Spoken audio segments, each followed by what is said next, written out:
Jazzi. I'm a artist, entrepreneur. I run my own business and I pursue my passion, my artistic passions.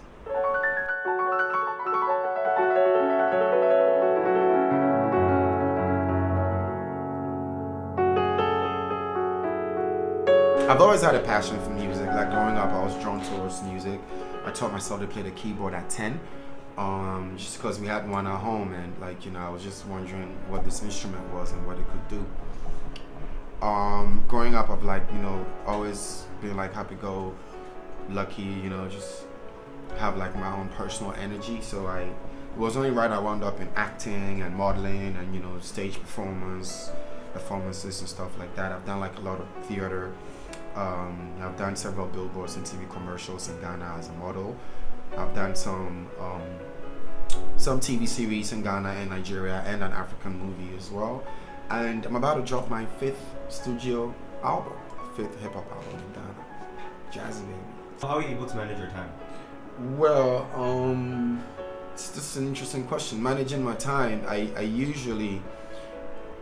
feel like I'm a progress-seeking or productive inclined kind of person. So I could wake up in the morning and decide that, hey, I want to do an hour of studio time before I head out into work to go pursue my corporate exploit. So I could usually I wake up between 5 and 6 a.m. usually at 6. I could maybe kill 2 hours in my studio if I have some person recording or some person studio work to do before I head out into town. My advertising and my real estate is what usually makes me money, so that's my day job. And currently the music is like a hobby. I make time to do my music, so my time is actually geared towards what brings me cheddar. I mean, eventually the music will pay off because I've been investing a lot, and it's also because my genre of music is more hip hop and less mainstream. I'm bridging the two, I'm marrying the two, which is the sounds of my environment, the Afro beats, and the sounds of my passion and my heartbeat, which is the hip hop, the soul, and the jazz. My day job actually kind of stemmed from the fact that I'm a creative, or I'm an artist. By the time I came out of uni, I had a 4-year contract with Tigo. And one of the commercials we had to shoot, we shot in India and we went to Dubai and India. I saved most of the money that I made from the trip and from that contract. And after that, I started my own model agency. So basically, my business side was birthed from the fact that I became a successful model. And I didn't just want to keep being a model, I want to get to the production side. So the money I made from my biggest model contract, I saved that, used that to start my own model agency. And then I started signing models, so that I became a model agent. Eventually I started doing TV commercials and billboards, which I still do. So when I birthed the model agency, I realized I wanted more sustainability. So I found clients on retainer, and then I scaled up my services from just model or talent related services. I started providing advertising related services, graphic design, web design. I started doing the productions, the TV commercials, copywriting. I started concept creation and providing basically advertising services for clients. And I liaised with other ad agencies. There was a time when the big ad agencies get huge contracts, they will sublet portions, especially the creative part of those contracts in my agency, because my agency was a small creative agency. And then we would just do the creatives, which usually involves the photography or basically the stock images that he needed for the contract. My agency started producing stock images because we had the models, we had the photographers, and we had the talents that would execute the contracts that he needed. It's the realest shit that you ever heard. I know they see you, child, let's stay clear. With some gun boys, yeah, we know they here. Smart thing, they know yeah, up in the area. For no say, for the short high school, yeah. Have you ever seen mommy water on the seashore? Can you see love? See fear, you only feel air. Know they see you like me. You've spoken a lot about your day job and how you got started. So how would you advise somebody starting out who has a talent for maybe music, who loves what they do, they want to do that thing, but they're not making money from it, so they want to have a day job? Yeah. What advice would you give them? Passion makes champions. The thing is, nothing good comes without sacrifice. You know, you always have to be willing to give something to get what you want. As a model, matter of fact, when I started out, I did gigs that the pay was shitty. Like the pay wasn't good enough.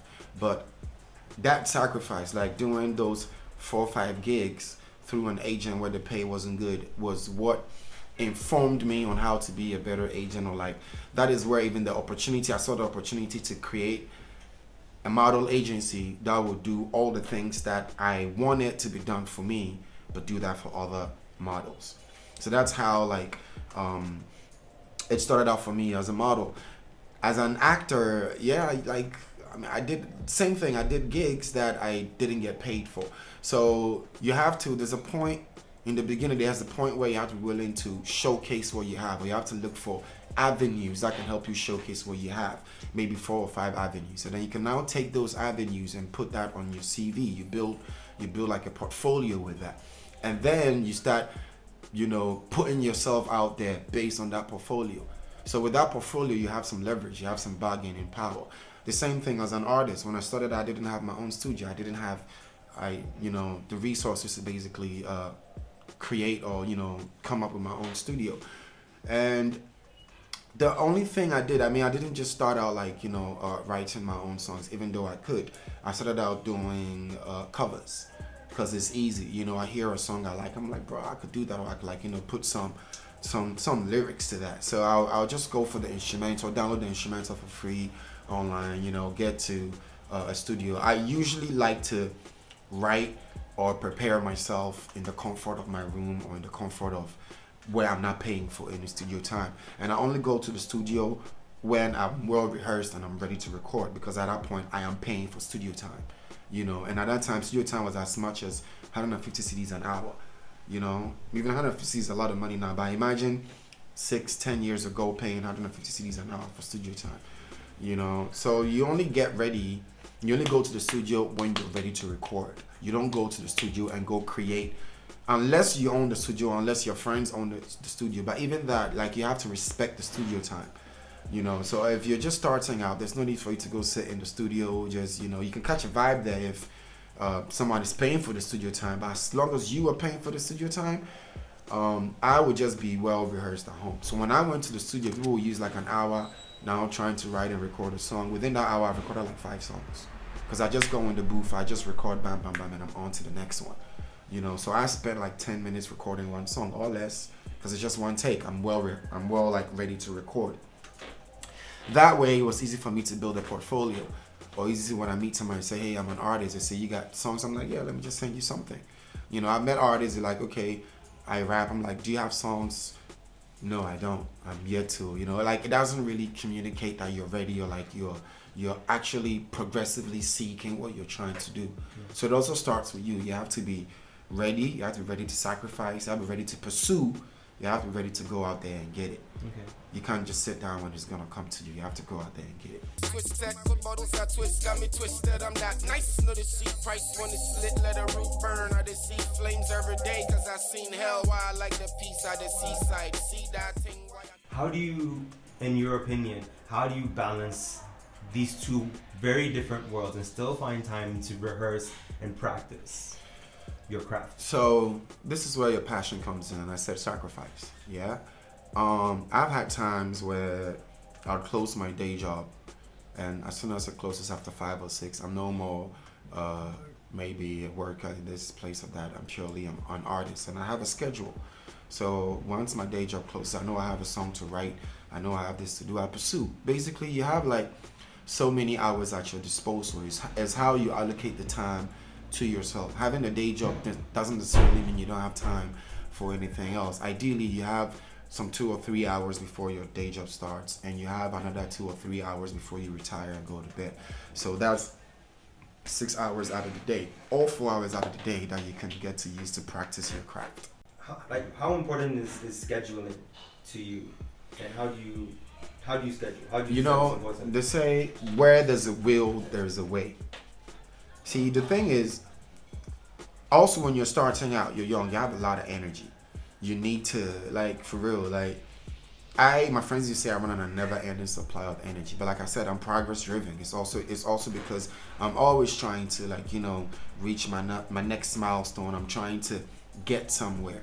So that I have a saying. If you listen to my music, or if you follow me online, you notice that I say this thing a lot. Eye on the goal is the whole motivation. My eye on the goal is because I'm focusing on that goal where I'm trying to reach. It's the whole motivation. Is what drives me to sacrifice to do what I gotta do. So you have to have your eye on the goal. It's your eye on the destination. Is where am I trying to be in the next year, in the next 5 years? And you can't just sit down and get there. It's the little drops of water make a mighty ocean. So it's like the little things you do each and every day.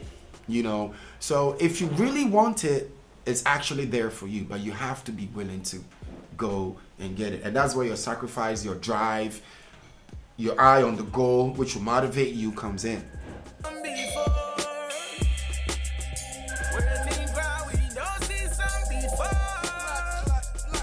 So talk to me about purpose. Oh, a lot of people say, I don't know what my gift is. I don't know, what my calling is or whatnot. They say there's nothing new under the sun, and people don't really create new things. They just discover or they uncover. The best answer I can give to this question is spend time with yourself. And if you do that, or the more you do that, you would notice the things that excite you, the things that motivate you, or maybe you could be watching a movie, or just like notice little things that, like, have a spark in you. Like growing up, this is how I discovered that I like. Anytime I heard music, like I was curious. I was like, where is that coming from? Like, and I'm like, I gotta know, and like growing up, like my uncles who would be playing music in their room, like when I spent time at my grandmother's house, and I just find myself drawn. I'm standing, behind the door, just listening to the music. I'm standing behind the window, listening. I didn't even know I was going to become a musician then. Like, I didn't know I was going to end up creating me. But like, I just found that I was drawn to these things. And when I was in school, like when the choir was rehearsing, I found myself always like standing somewhere, like just, are these guys the ones singing? And then I ended up eventually joining the choir. So, and like I said, we had a keyboard at home, and I was like, what's this instrument? I was drawn to it. And then every day after school, I would just come mess with it. And eventually I found my way around it and started playing. And then I started playing the keyboard for my school and for my church as part of the choir. So, it's just like this little things that like, cultivated me, like just like this little curiousness that I followed up on. And then when I went to high school, I saw my friends like rapping, on entertainment. And at the time I was still singing with the choir. I was like, bruh. I was like, I was like, I could do that. And matter of fact, I was doing that because when I was in primary school, I used to like go to the Skidder Fest and like, children's park to go perform Reggie Rockstone and stuff. Like, and I'm like, so it awoken something in me, and then it sort of like just started coming together because I was a good English student. I was like writing my own poetry, and like just like writing my journal, like expressing myself. Like it just came together where the poetry and the love for the music just married each other, and I was just writing my own lyrics. And eventually I started producing my own music. So follow up on what makes you curious. Like I would see people act, I was like, oh, I could do that. I was very dramatic in school, and eventually I wound up on screen, So if it could be something as little as knitting, that makes you curious. Follow up on that because you can end up being a designer. You know what I'm saying? It could be something as little as, ripping your old telephone apart and trying to figure out what's the components. And you could end up being a technician or an engineer. So just follow up on whatever makes you curious. The name is Ian Jazzi, IANJZZII. You can find me on Instagram at real Ian Jazzi. Ian Jazzi is IANJZZI. People spell it with a Y, and I'm like, no, it's with an I. Ian Jazzi on Twitter. I have a website, ianjazzi.com or realianjazzi.com. We're doing some upgrades because I have my new album about to drop, which is I Day Too Fun. Means I'm twice as nice, because I dropped the album last year. And it's a sequel to that album. I'm like I said, artist, entrepreneur. I run real estate and I manage Airbnb. As a matter of fact, I'm like one of the best go-to Airbnb persons in my region in Ghana, in West Africa. I think I have up to 10 years experience in the platform. several awesome reviews. So if you have a partner, you should come list them with me because I'll put some dollars in your account. I still run my advertising. I do billboards and TV commercials. I've shot a couple TV commercials. I still do that for clients. I run digital advertising. Yeah, I'm actually trying to get back on screen, do more movies. So expect me on your screens very soon. I have like some movie I'm talking about in the background. So yeah, Ian Jazzi, artist, entrepreneur. I make music, I act, I still model. I still got the looks right. Multi-talented. Just is what it is, yo. I love y'all peoples. Peace.